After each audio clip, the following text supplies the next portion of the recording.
On the morning of August 23rd, 1945, beneath a sky still heavy with the smoke of a world barely finished burning, a column of American trucks rolled through the shattered gates of what had once been the Yokohama Women's Detention Center. The women inside, 73 in total, stood in ragged formation in the courtyard, their faces blank with exhaustion and the peculiar numbness that comes from surviving what should not be survived. They had been told the Americans were coming. They had been told many things. What they had not been told, what nothing in their entire lives had prepared them for, was the sight of the soldiers who now stepped down from those trucks, their boots crunching on rubble, their faces dark as the earth itself under the morning sun. Before we dive into this story, make sure to subscribe to the channel and tell me in the comments where you're watching from. It really helps support the channel. What unfolded in those first moments would shatter not just the carefully constructed propaganda of an empire, but the fundamental assumptions about humanity itself that these women had carried since childhood. In the collision between what they had been taught to believe and what they were about to experience, something profound would break open, revealing truths about dignity, compassion, and the arbitrary nature of the walls we build between one human being and another. The women in that courtyard had been prisoners for varying lengths of time, some for months, others for years. They were nurses, teachers, factory workers, and clerks who had been detained for offenses ranging from alleged anti-government sentiment to the simple misfortune of being related to someone who had fallen out of favor with the military authorities. Yamamoto Keiko, the 32-year-old former schoolteacher from Nagoya, had been imprisoned for 18 months after her brother was accused of defeatist talk. She stood near the front of the formation, her cotton uniform hanging loose on a frame that had lost nearly 20 kilograms since her arrest. Next to her, barely visible in the morning light, stood Tanaka Michiko, 24 years old, a nurse who had been detained after questioning the allocation of medical supplies. Behind them, arranged in rows that spoke of military discipline even in defeat, were women of all ages, from teenagers to grandmothers, united only by their gender, their nationality, and their status as prisoners of their own government. The education they had received had been thorough and systematic. From their earliest days in school, they had learned about the hierarchies that structured the world. At the top stood the divine emperor and the Japanese people, chosen by blood and destiny to lead Asia into a new era. Below them, in descending order, came the other peoples of Asia, each with their assigned place in the natural order of things. And at the very bottom, taught with the same certainty with which one might teach that water flows downhill, were those of African descent, described in textbooks and propaganda as barely human, primitive, dangerous, more animal than person. These teachings had been reinforced by films, by radio broadcasts, by whispered warnings and explicit instructions about what to expect if Japan should ever lose the conflict. As the trucks came to a halt and the engines died into silence, Yamamoto felt her heart beating so hard she thought it might break through her ribs. She had heard the stories, passed in whispers through the detention center, about what happened when the Americans took a city. The propaganda had been specific about the dangers, particularly about the soldiers of African descent, painting them as savage and violent, driven by base instincts, incapable of the restraint shown by civilized people. Every woman in that courtyard had been taught to believe with the same certainty they believed the sun would rise, that to fall into the hands of such soldiers meant a fate worse than any honorable ending they might choose for themselves. The first soldier to step down from the lead truck was Staff Sergeant James Washington, a 28-year-old from Mississippi who had survived campaigns across the Pacific, from Guadalcanal to Okinawa. He was tall, his skin dark brown in the morning light, his uniform pressed despite the long journey, his boots polished to a shine that seemed incongruous in the devastation surrounding them.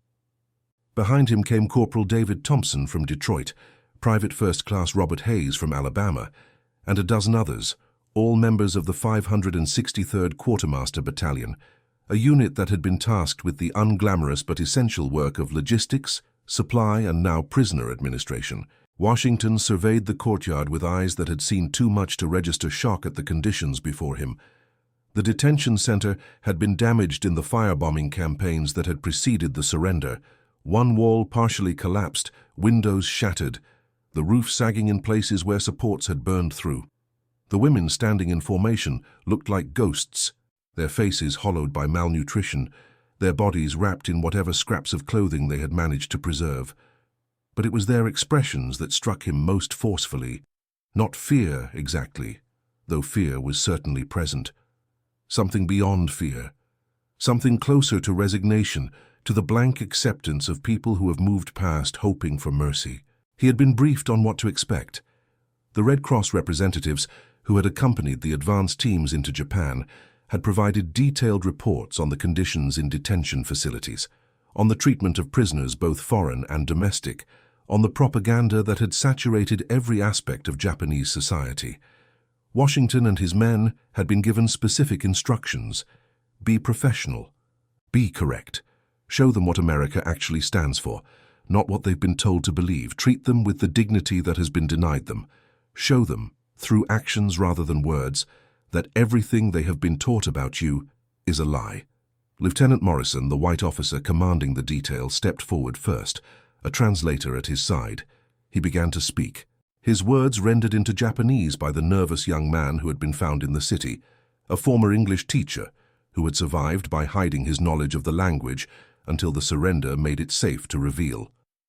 Morrison explained that they were now under American protection, that their detention was over, that they would be provided with food, medical care, and eventually transportation to wherever they needed to go, that they were no longer prisoners, but displaced persons under the authority of the occupation forces. The words washed over the women like water over stone. Yamamoto heard them, understood them, in the abstract way one understands information that seems to have no connection to reality.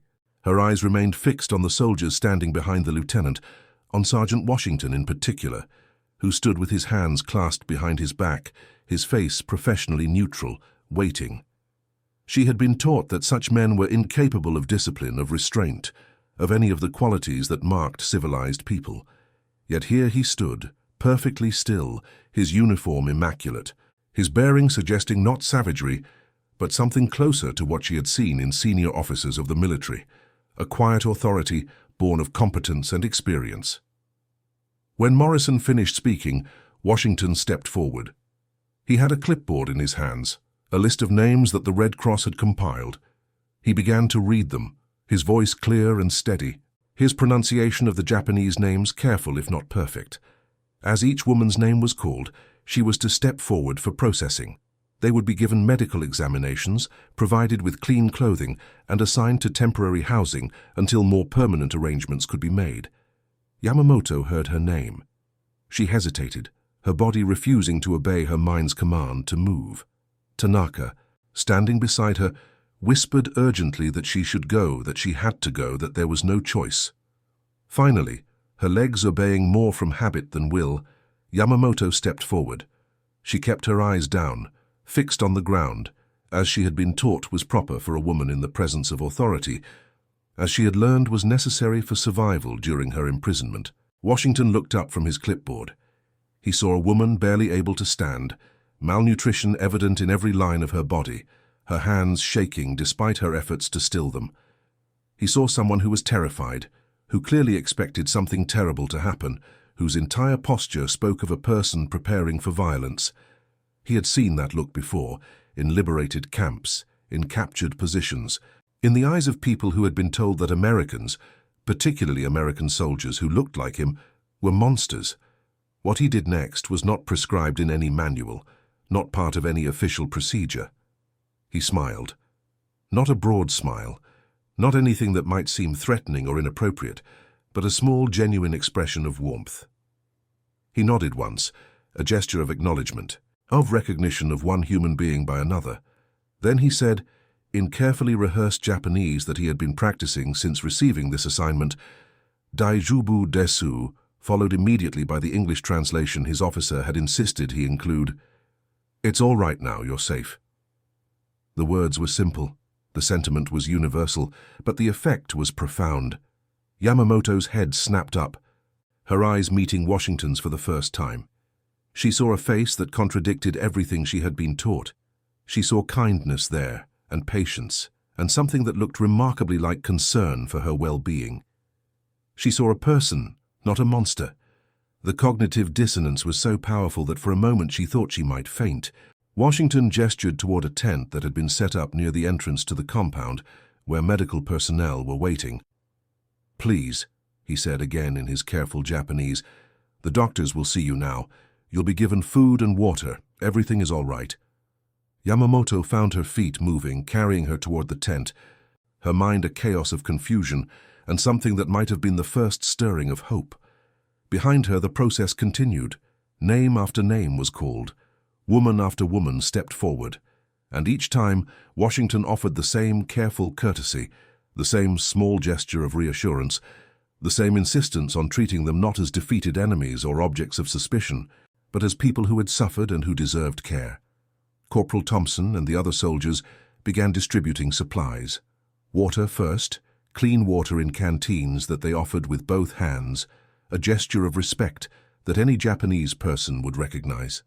Then came food, military rations that, while hardly gourmet, represented more calories and better nutrition than most of these women had seen in months.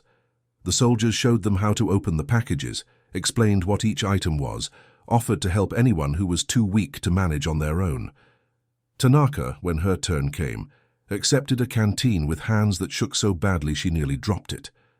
Private Hayes, who handed it to her, reached out instinctively to steady it, then froze, realizing that his touch might be unwelcome, might frighten her. But Tanaka was beyond such considerations. She was so thirsty that the world had narrowed to the sight of that water, and when Hayes's hand steadied hers, when she felt the gentle support rather than the violence she had been taught to expect, something inside her cracked open. She drank deeply, the water cool and clean, tasting of nothing but itself, the first pure water she had tasted in longer than she could remember. When she finally lowered the canteen, she found Hayes watching her, with an expression of such evident satisfaction at having been able to help that she felt tears spring to her eyes. He smiled at her then, a real smile, wide and genuine, and said in English, "That's good. You drink all you need, there's plenty more." She didn't understand the words, but she understood the tone, the warmth in it, the simple human pleasure at being able to offer comfort to another person who needed it. She bowed deeply, more deeply than was strictly necessary, and Hayes, not knowing quite how to respond, bowed back, his bow awkward and unpracticed, but sincere. The other soldiers, seeing this exchange, began to do the same, returning the bows of the women they were serving, trying in their own clumsy way to honor the customs of a people they had been fighting against for years. Inside the medical tent, Yamamoto found herself being examined by an army doctor, a white man from somewhere in the Midwest, whose Japanese was limited to a handful of medical terms. But he didn't need much language. His hands were gentle as he checked her vital signs, his concern evident in his furrowed brow as he noted her weight, her blood pressure, the signs of prolonged malnutrition and stress. A nurse, also white, made careful notes and offered Yamamoto a blanket when she noticed her shivering despite the warmth of the morning. What struck Yamamoto most forcefully was the absence of disgust in their expressions, the lack of any sign that they found her or her condition revolting or contemptible. They treated her with the same professional care they would have offered to anyone, their faces reflecting only concern for her health and determination to provide whatever care she needed.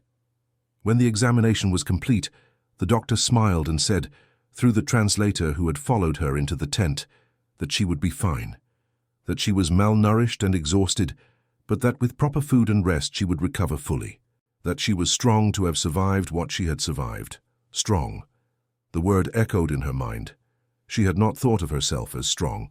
She had thought of herself as diminished, reduced, someone who had failed in her duty to resist arrest, who had failed to maintain the proper spirit throughout her imprisonment. But this American doctor, this man who owed her nothing and had every reason to view her as an enemy, was telling her she was strong, was treating her as though her survival mattered, as though her well-being was something worth caring about. Outside the tent, the distribution of supplies continued. The soldiers worked with an efficiency that spoke of long practice, but they worked without the harshness that might have been expected. When elderly women struggled with heavy packages, the soldiers carried them for them. When children, detained with their mothers, began to cry, the soldiers made faces and produced candy from their pockets, offering it with exaggerated gestures that transcended language barriers.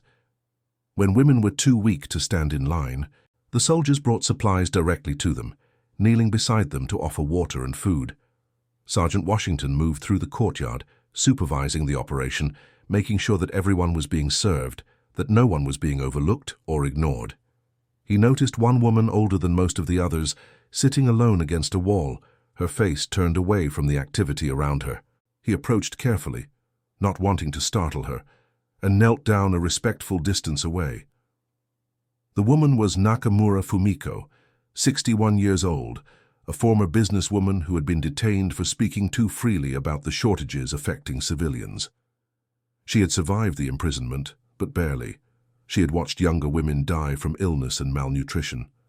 She had heard, in the days before the surrender, the guards discussing what to do with the prisoners when the Americans came, whether it would be more merciful to end things quickly than to let them fall into the hands of the invaders. She had made her peace with ending, had prepared herself for it with all the dignity she could muster, and now here was one of those invaders, one of the soldiers she had been taught to fear above all others, kneeling beside her in the dust, holding out a canteen of water. His face, which she had been told would reflect only cruelty and violence, showed instead a gentle concern that reminded her achingly of her own son, missing since the Battle of Saipan. "Please," Washington said in his careful Japanese, "you must drink. You need your strength." Nakamura looked at him for a long moment, her eyes searching his face for some sign of the monster she had been told to expect. She found none. She found only a young man, far from his own home, trying to do his duty with honor and compassion. She reached out with a trembling hand and took the canteen. As she drank, Washington waited patiently, ready to catch the canteen if she should drop it, but otherwise simply present, offering silent support. When she finished drinking, Nakamura did something that surprised even herself. She spoke to him directly in Japanese, knowing he would not understand most of the words, but hoping he might understand the sentiment. She told him that she had been wrong, that everything she had been taught had been wrong, that she was grateful, more grateful than she could express, not just for the water but for his kindness, for the simple human decency he had shown her when he had no obligation to do so. Washington didn't understand all the words, but he understood enough. He understood the tears in her eyes, the tremor in her voice, the way she reached out and briefly touched his hand in a gesture of thanks. He felt his own throat tighten, his own eyes sting. He had seen too much death, too much suffering, too much of the worst that humans could do to one another. To be able to offer comfort instead of destruction, to be able to show kindness instead of violence, felt like a kind of redemption, a reminder that despite everything, despite all the horror, there was still room in the world for decency. He squeezed her hand gently, just for a moment, then rose and moved on to check on the others. Behind him, Nakamura sat with the canteen in her lap, her face wet with tears, her mind struggling to reconcile everything she had believed with the reality she had just experienced. As the day wore on, more and more of the women began to emerge from the numbness of shock and fear. They began to observe the soldiers more carefully, to notice things that contradicted everything they had been told. They noticed that the soldiers were clean, disciplined, that they followed orders and worked together with an efficiency that spoke of training and professionalism. They noticed that the soldiers spoke to each other with humor and camaraderie, that they laughed and joked, that they showed concern for one another's well-being. They noticed, perhaps most importantly, that the soldiers showed the same concern for them, treating them not as contemptible enemies but as people who needed help.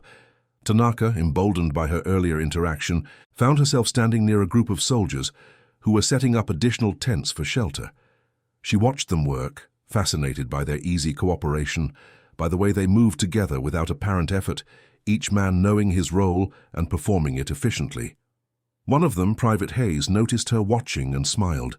He gestured to the tent they were erecting, then to the sky, then made a gesture like rain falling, trying to communicate that they were providing shelter in case the weather turned. Tanaka understood. She bowed to thank him.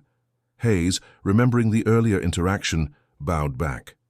Then he did something that would have been unthinkable in the rigid hierarchy of the military she knew. He laughed, a warm, self-deprecating laugh at his own awkward attempt at the bow. Tanaka found herself smiling, then laughing too, a sound that felt strange coming from her throat after so many months of silence and fear. The sound of that laughter drew the attention of other women.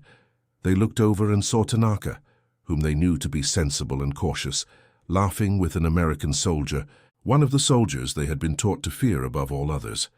And they saw that soldier laughing too, not at her but with her, sharing a moment of simple human connection that transcended all the barriers of language and culture and recent enmity. Something shifted in the courtyard then.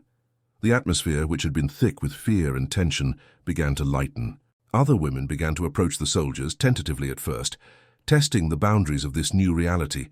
They asked questions through the translator, simple questions at first. Where were the soldiers from? How long had they been away from home? Did they have families? The soldiers answered readily, happy to talk about anything other than the conflict, sharing photos from their wallets, telling stories about their homes and their loved ones waiting for them. Corporal Thompson showed a photo of his wife and 3 children to a group of women who had gathered around him. The women cooed over the picture, the universal language of admiration for cute children transcending all other barriers. They asked through the translator how old the children were, whether they looked like their father. Thompson, his face glowing with pride, told them about each child, their personalities, their dreams, the letters he received from home that kept him connected to the life he had left behind. One of the women, emboldened by his openness, asked why he was being so kind to them, why he didn't hate them for being the enemy. Thompson looked at her for a moment, considering his answer carefully. Then he said simply, "You're not my enemy, you never were. The people who put you in here, the people who started this whole thing, maybe they're the enemy. But you're just people who got caught up in something bigger than any of us, same as me, same as all of us." The translator rendered his words into Japanese, and the women stood silent, absorbing this perspective that was so different from everything they had been taught. In their education, the enemy was monolithic, undifferentiated, defined entirely by nationality and race. The idea that this soldier, this man, they had been taught to view as barely human, could see such distinctions, could extend such understanding and compassion across the gulf of recent violence, was revolutionary. As evening approached, the immediate crisis had been addressed. Everyone had been fed and given water, medical examinations had been completed, and those who needed more intensive care had been identified and arrangements made for their treatment. Temporary shelter had been established, clean blankets distributed, basic sanitation facilities set up.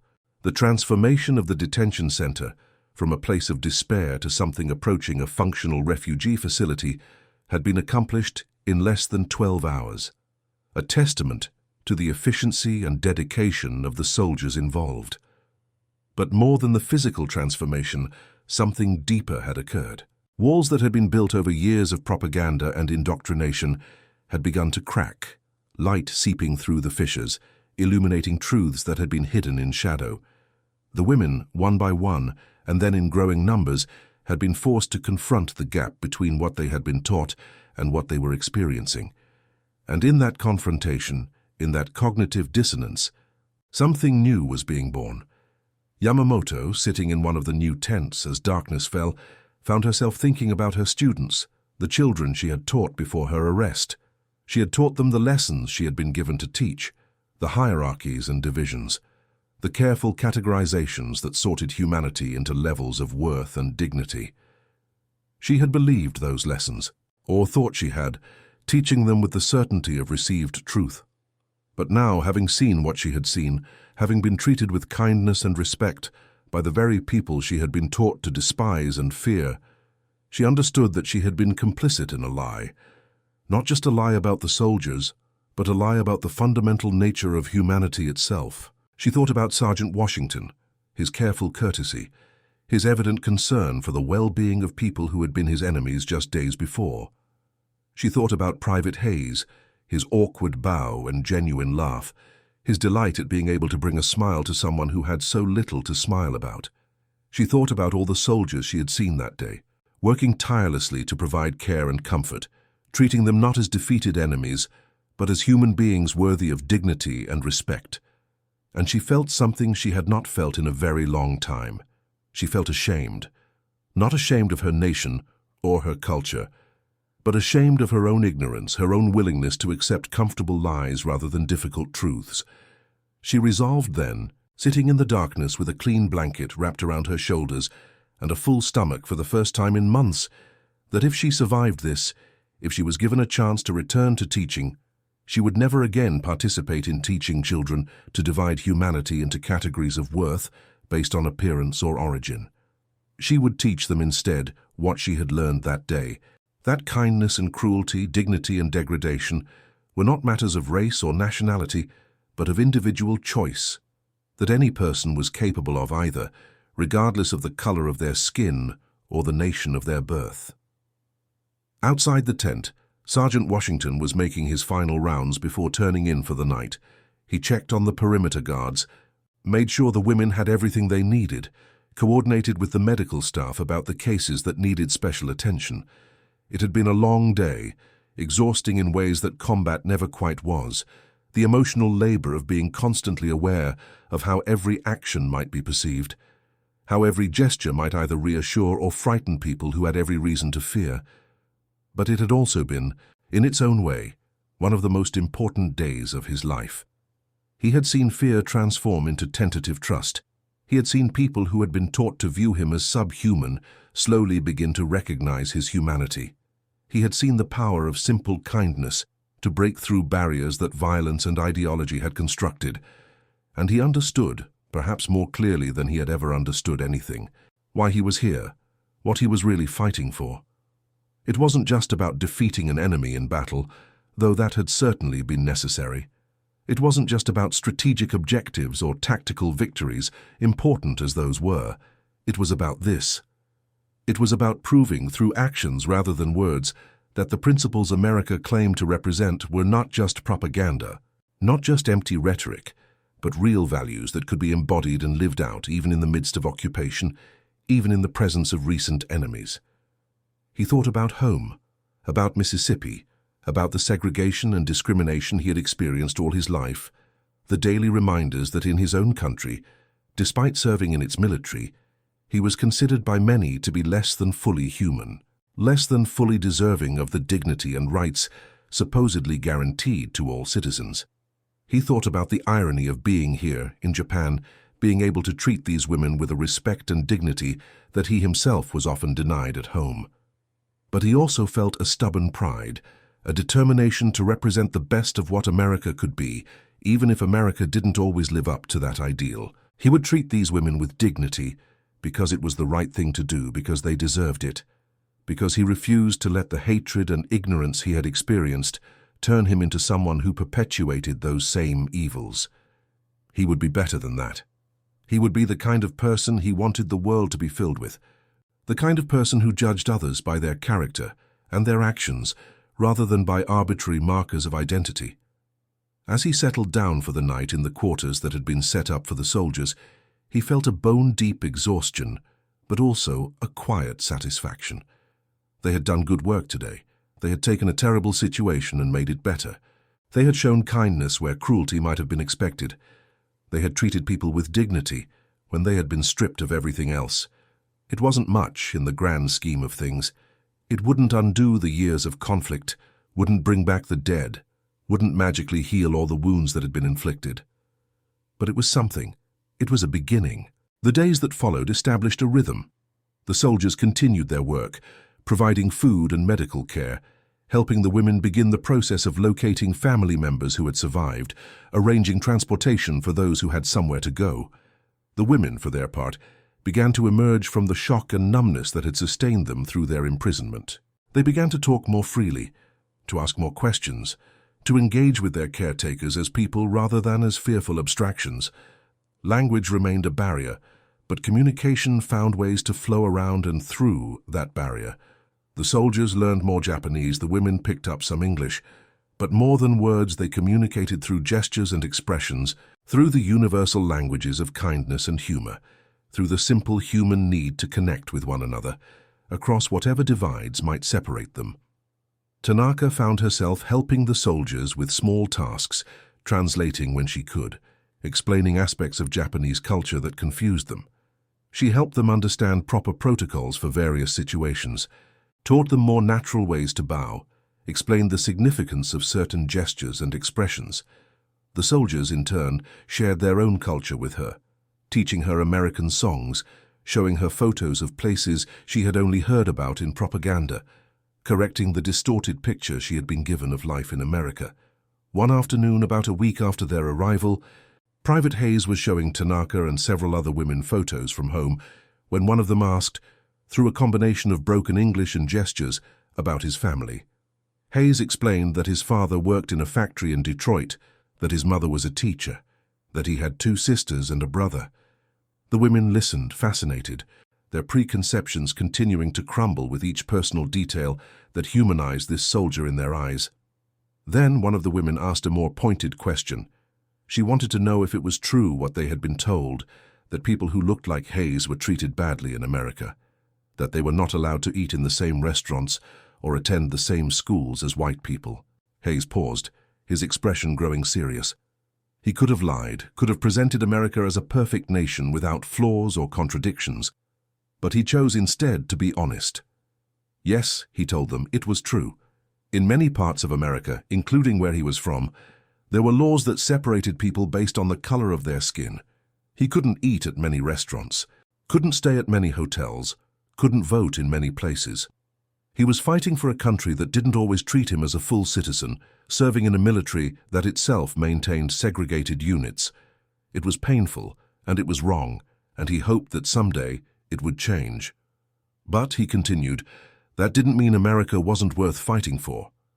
Because America was also an idea, a promise, a set of principles that said all people were created equal and deserved equal rights and dignity.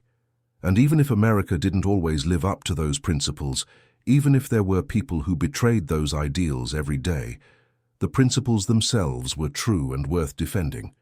And he believed, had to believe, that America could become better, could grow closer to its stated ideals, could eventually extend to all its citizens the rights and dignity it promised.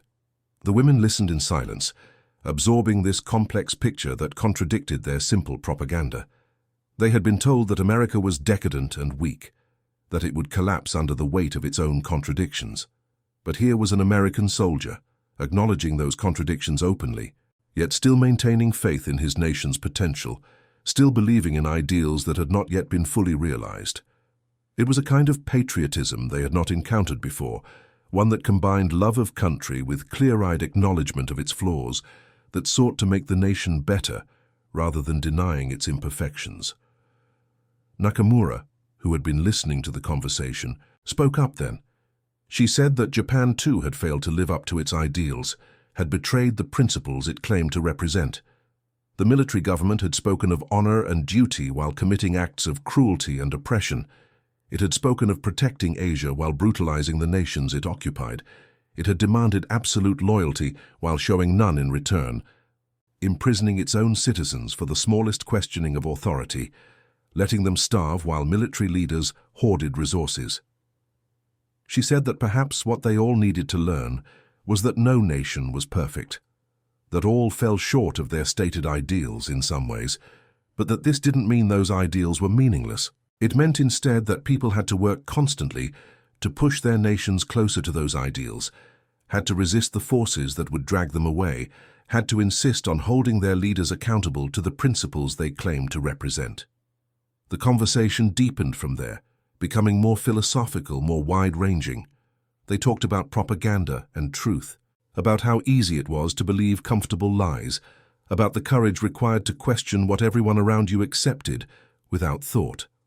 They talked about what it meant to be human, about the arbitrary nature of the categories people created to separate themselves from one another, about the universal needs and hopes that bound all people together despite superficial differences. Sergeant Washington, passing by and hearing snippets of the conversation filtered through the translator, paused to listen.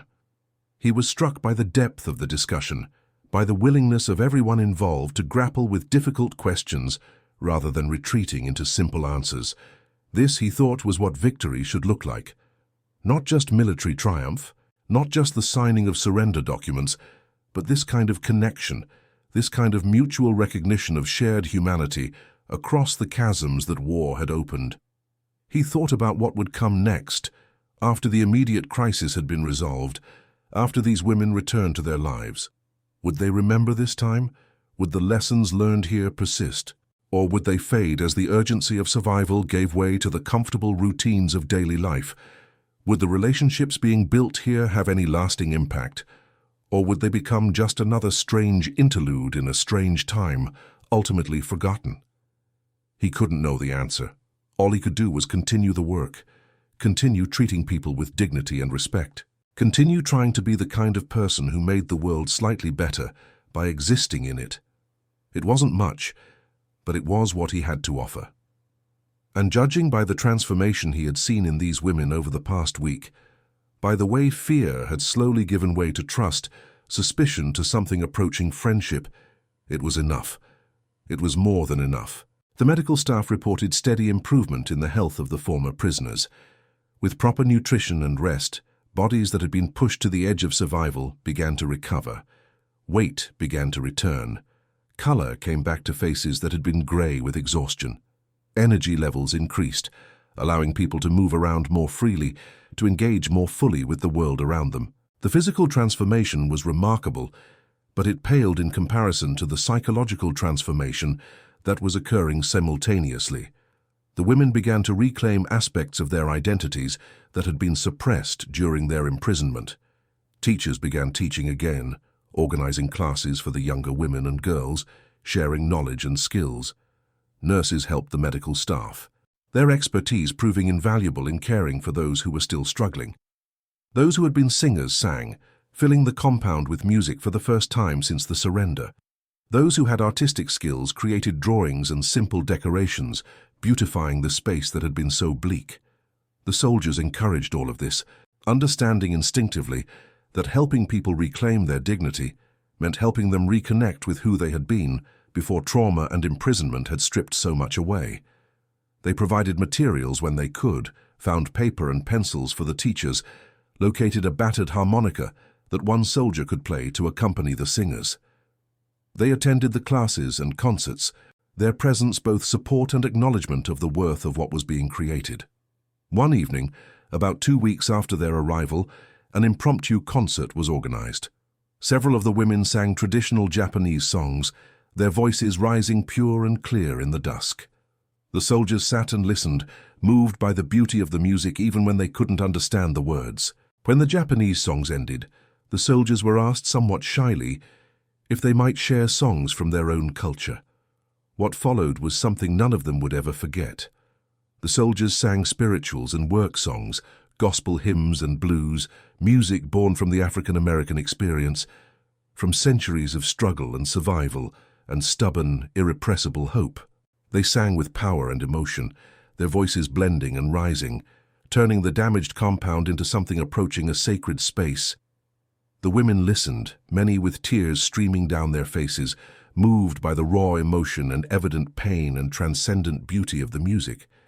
Yamamoto, listening to Washington's deep bass voice leading the others in a spiritual about deliverance and freedom, felt something break open inside her chest. This music, coming from people she had been taught were incapable of culture or art, was more beautiful and more profound than anything she had heard in years.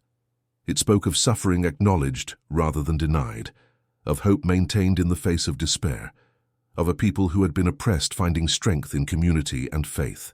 It spoke to her own experience, to her own need to find meaning in suffering, to her own hunger for hope in a world that had seemed devoid of it. When the singing ended, there was a long silence. Then Nakamura stood and bowed deeply to the soldiers, a bow of profound respect and gratitude. One by one, the other women rose and did the same. The soldiers, moved and somewhat embarrassed by the depth of emotion they had evoked, bowed back. For a moment, in that damaged compound in a defeated nation, people who had been enemies just weeks before, stood together in mutual recognition and respect, joined by the universal language of music and shared humanity. The practical work continued alongside these moments of connection. The administrative machinery of the occupation was beginning to function more smoothly. Records were being compiled, families located, arrangements made for reunification or resettlement. Many of the women would be able to return to homes that had survived the conflict, though they would be returning to a Japan utterly transformed, occupied by the forces that had defeated it, struggling to rebuild from devastation. Others faced more difficult situations. Their homes had been destroyed in the firebombing campaigns, their families had been scattered or lost, they had nowhere to go and no resources with which to start over. For these women, the soldiers and the administrative staff worked to find solutions, locating displaced persons camps where they could receive longer-term support, connecting them with relief organizations that were beginning to operate in Japan, helping them navigate the bureaucratic complexities of occupation. Throughout all of this, the relationships that had been built continued to deepen. Trust had been established and was being strengthened through consistent demonstration that the care and respect the soldiers showed was genuine, not a temporary performance that would end as soon as it was convenient. The women began to share their own stories, to talk about their lives before detention, their experiences during imprisonment, their hopes for the future. The soldiers listened, offering what comfort and support they could, bearing witness to suffering that they could not undo, but could at least acknowledge and honor. Tanaka, in particular, formed a close friendship with Private Hayes. Despite the language barrier, despite the vast differences in their backgrounds and experiences, they found common ground in their shared sense of humor, their mutual curiosity about the world, their similar values around what mattered in life. Hayes taught Tanaka English phrases, helped her understand American idioms and expressions. Tanaka taught Hayes more Japanese, helped him understand the subtleties of a culture that was foreign to him.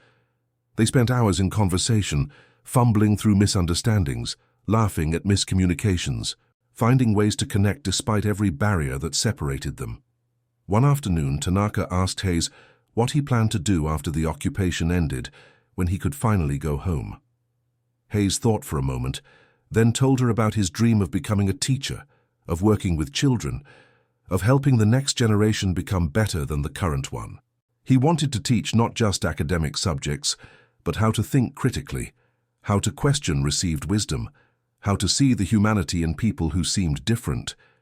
He wanted to make sure that no child ever grew up with the kind of hatred and ignorance that had made this conflict possible.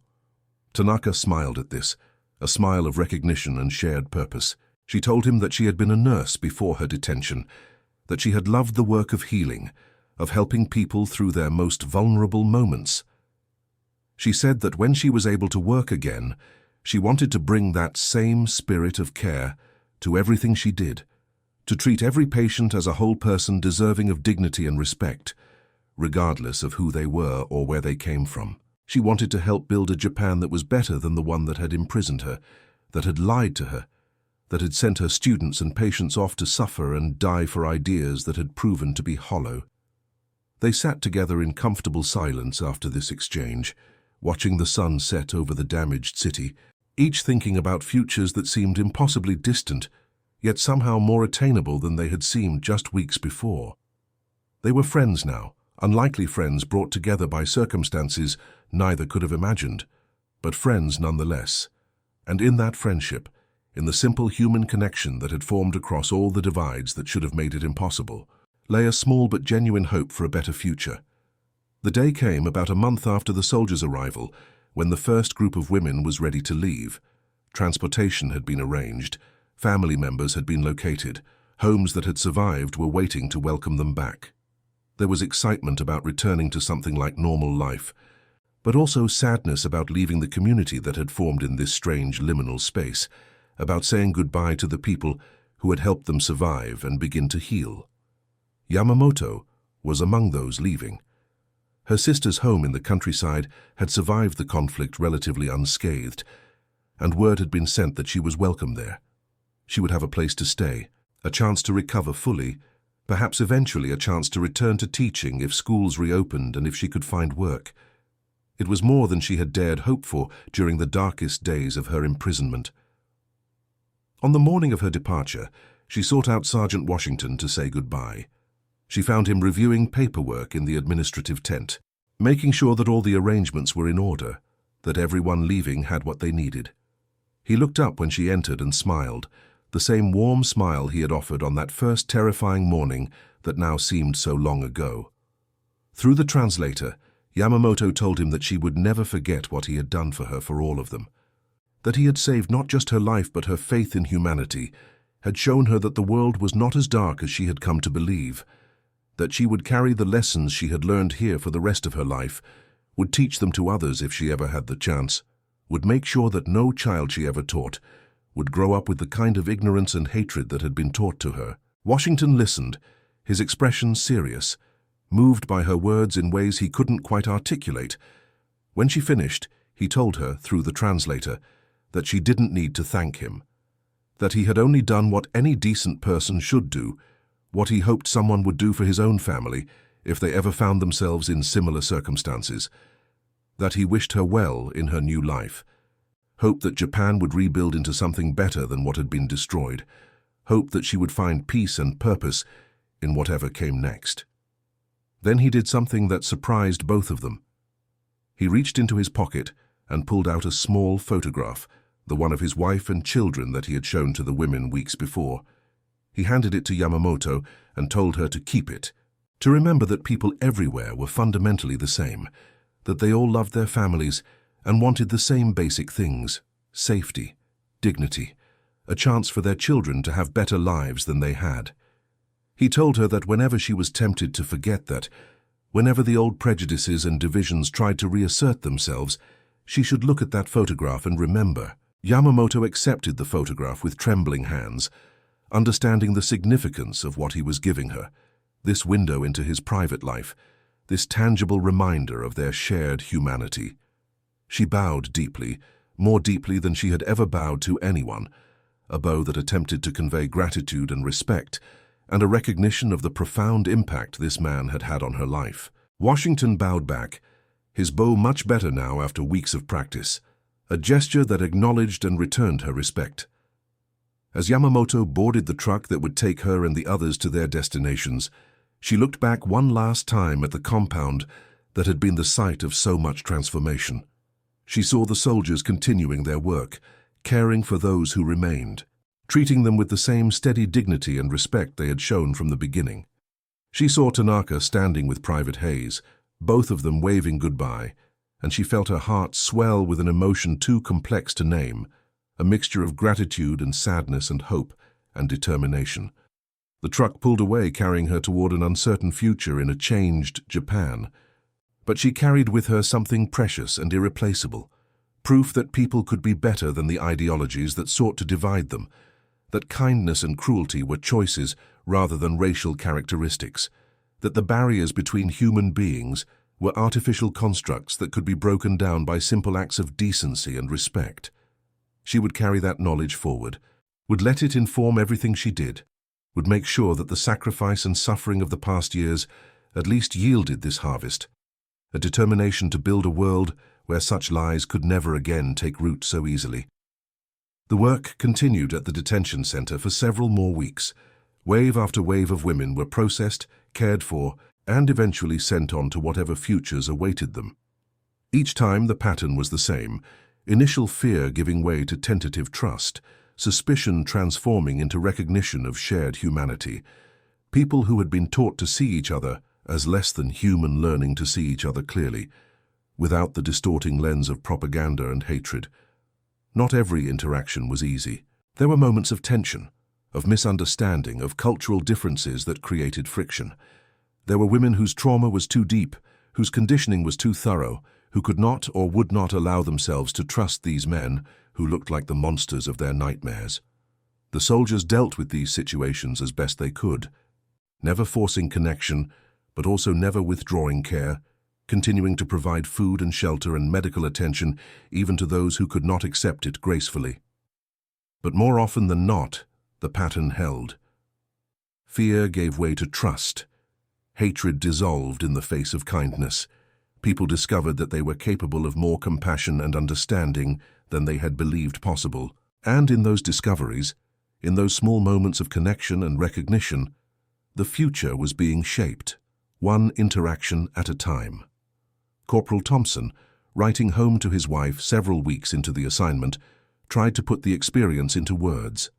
He wrote about the women they were caring for, about the transformation he had witnessed, about the strange and wonderful feeling of being able to do good in a place where so much destruction had occurred.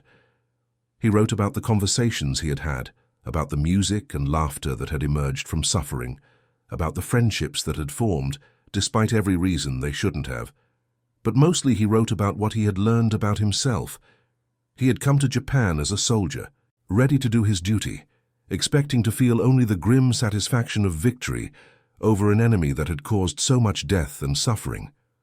What he had found instead was the opportunity to be something more than a soldier, to be a healer and a helper, to use his position of power not to dominate but to serve.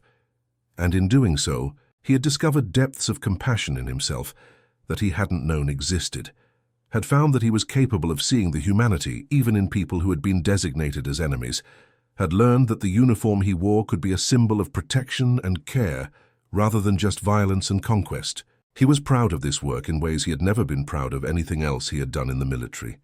This, he wrote to his wife, was what he would remember when he was old, what he would tell his grandchildren about. Not the battles or the victories, but this time when he had been able to show kindness to people who desperately needed it, when he had been able to be the kind of person he wanted the world to be filled with. As the operation wound down and the last of the women prepared to leave the compound, the soldiers felt a strange mix of relief and sadness. Relief that their mission had been accomplished, that everyone had been cared for and sent on to safer situations. Sadness that this chapter was ending, that the community that had formed here would disperse, that the intensity of purpose and connection they had shared would fade as they moved on to other assignments. On the final day before the compound was officially closed and the soldiers moved on to their next posting, there was an informal gathering. The last few women who were leaving the next day joined with the soldiers for a final meal together. There were no speeches, no formal ceremonies, just people sharing food and conversation, saying goodbye to others who had become important to them despite the brevity of their time together. Nakamura, who would be among the last to leave, spoke for many of the women when she told the soldiers, through the now familiar translator, that they had given them something more precious than food or shelter or medical care, though all of those had been desperately needed and deeply appreciated. They had given them back their faith in the possibility of goodness, their belief that people could be better than the worst things that had been done in their names. That was a gift that could not be measured or repaid, but it would not be forgotten. Sergeant Washington, speaking for the soldiers, said that they were the ones who should be grateful, that the women had taught them just as much, had shown them the resilience of the human spirit, had demonstrated that people could survive tremendous suffering and still retain their humanity, still be capable of hope and growth and connection, that this time had mattered to the soldiers just as much as it had mattered to the women, that they would carry these memories and lessons forward into whatever came next in their lives. As night fell on that final evening, the soldiers and the women sat together in the courtyard, watching stars emerge in the sky above. Someone began to sing, a Japanese song that had become familiar to the soldiers over the weeks. The soldiers joined in as best they could, stumbling over the unfamiliar words but committing fully to the effort. Then someone started a spiritual, and the Japanese women hummed along, following the melody even when they couldn't manage the words. The music rose into the night air, voices blending across linguistic and cultural boundaries, people who should have been enemies instead singing together, creating something beautiful from the wreckage of conflict.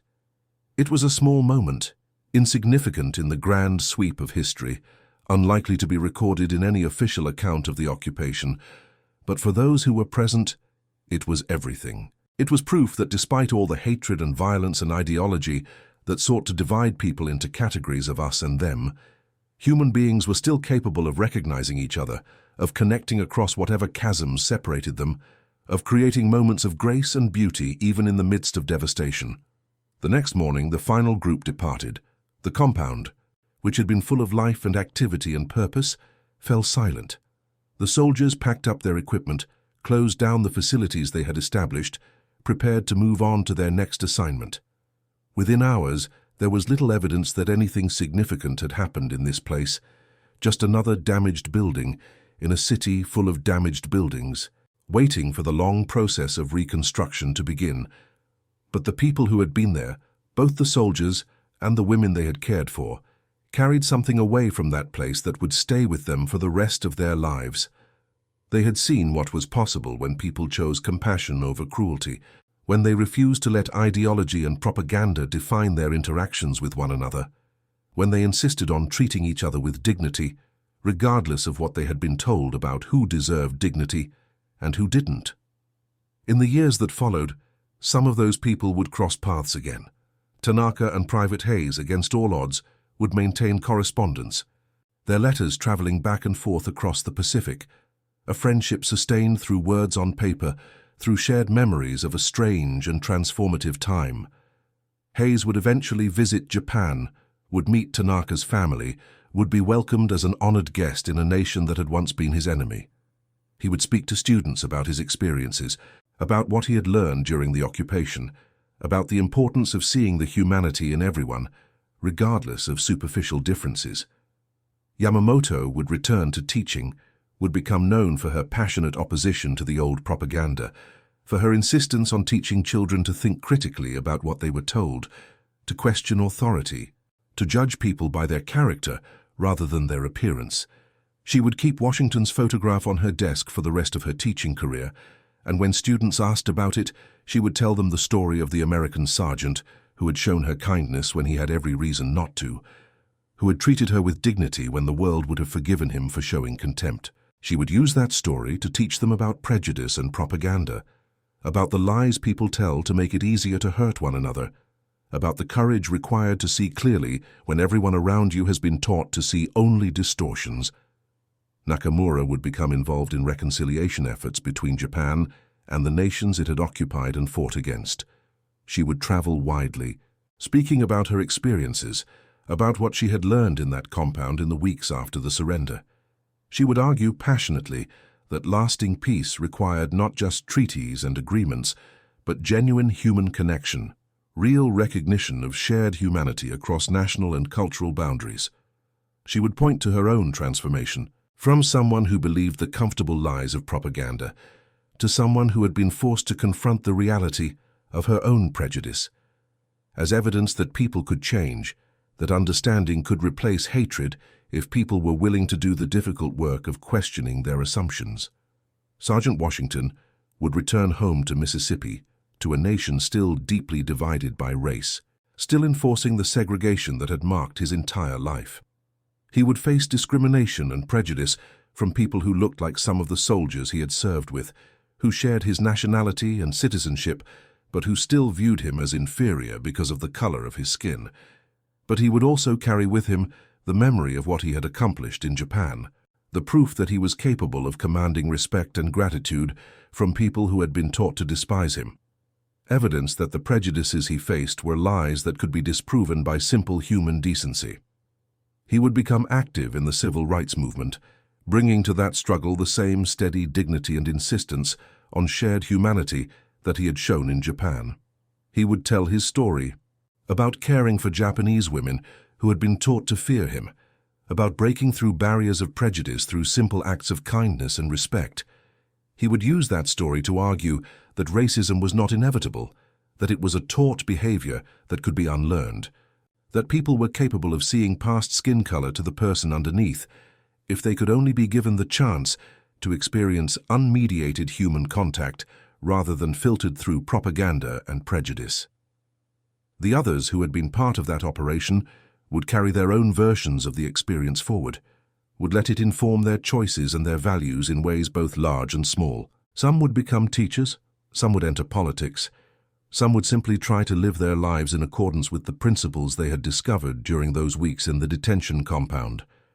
Some would succeed in transforming their brief moment of clarity into lasting change in their communities.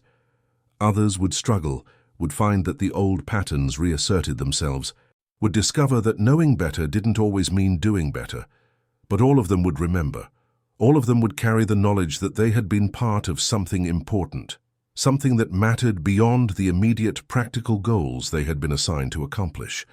The official records of the occupation would note the closure of the Yokohama Women's Detention Center, the processing of 73 former prisoners, the provision of medical care and resettlement assistance.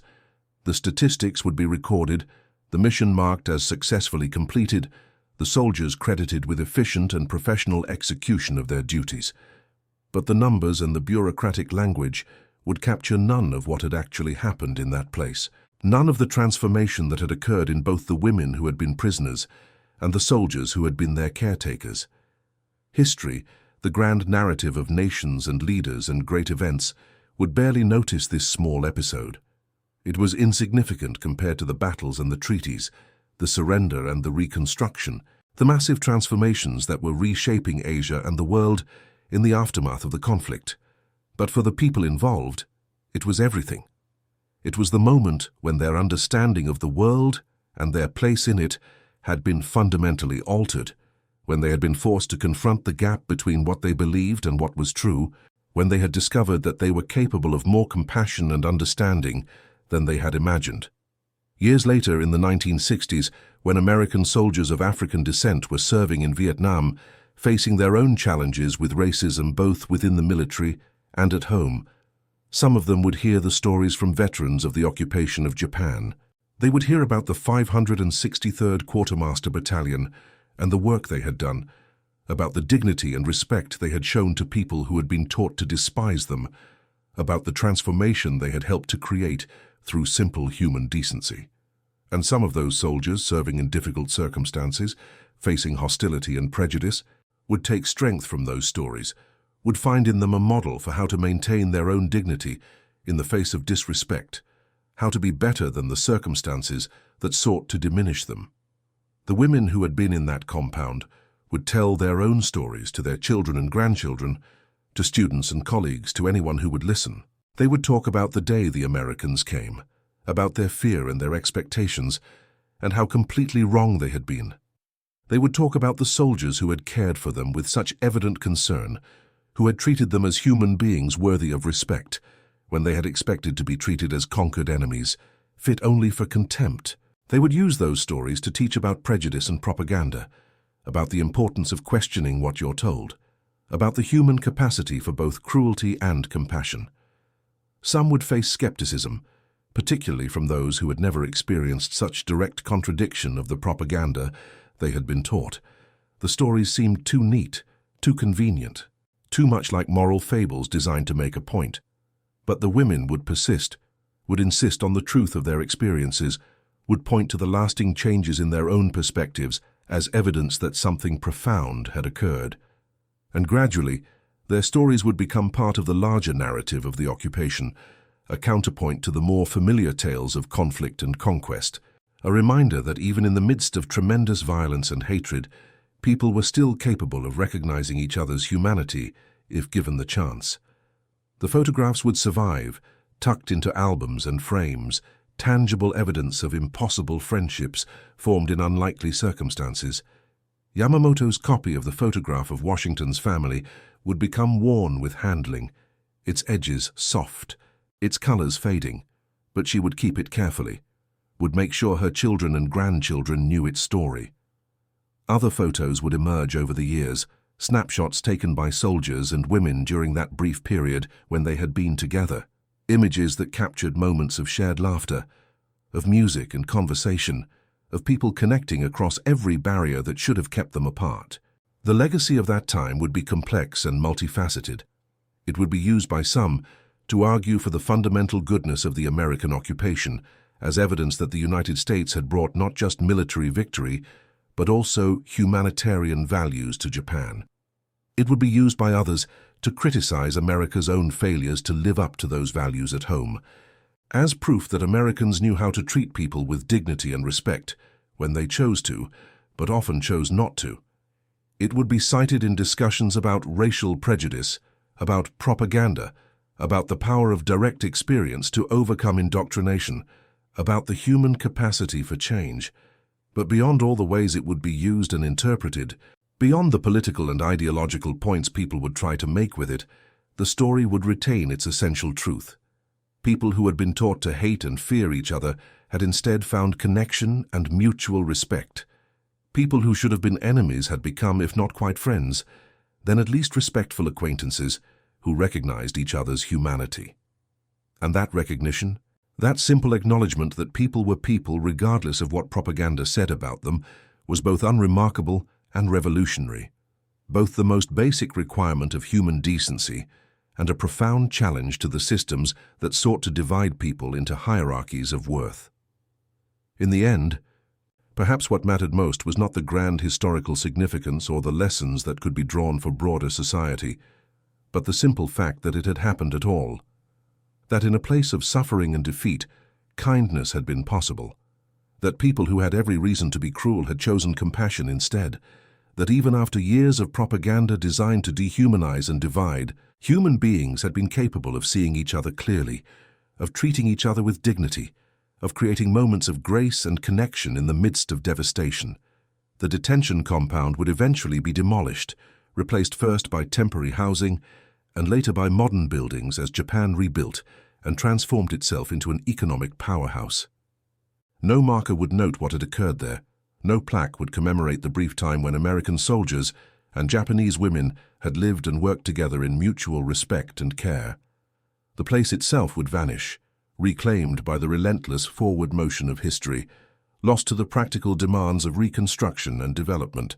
But the memory would persist in the minds and hearts of those who had been there, would be passed down through families, would survive in letters and photographs and the stories people told about the most transformative moments of their lives. And in that persistence, in that refusal to let a small moment of grace be swallowed by the larger narrative of conflict and conquest, lay a quiet resistance to the forces that sought to reduce human beings to categories and stereotypes, that insisted some people were worth more than others, that taught division and hatred as fundamental truths about the world.